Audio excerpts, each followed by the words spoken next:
మరి ఉపవాసం ఎప్పుడు చెయ్యాలి? మీ ఇష్టం కాదు, శాస్త్రం నిర్ణయం చేసింది ఎప్పుడు చెయ్యాలో. ఒక్క ఏకాదశి నాడు మాత్రమే ఉపవాసం చెయ్యాలి.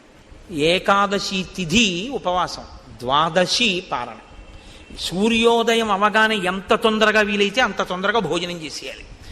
యంత్రాలని కూడా ఏం చేస్తామంటే షట్ డౌన్ అని ఆఫ్ చేస్తారు కొన్నాళ్ళు, ఓ 2 రోజులు విశ్రాంతిని ఇస్తారు, ఘర్షణ పుట్టేస్తుందని. మీరు ఈ శరీరంలో కొన్నింటిని ఆపడం మీ తరం కాదు, ఆపకూడదు కూడా.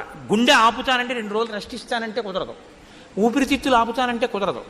కానీ అన్ని అవయవాలకి కావలసినటువంటి రక్తాన్ని తయారు చేయడానికి, తీసుకున్న పదార్థాన్ని జీర్ణం చెయ్యడానికి ఈ వ్యవస్థ నిరంతరం పనిచేస్తుంది. నిరంతరం పనిచేసే ఈ వ్యవస్థకి విశ్రాంతినిస్తే అది మరింత సంతోషంగా పనిచేస్తుంది. ఈ శరీరానికి అన్నం ఇవ్వడం ఆపి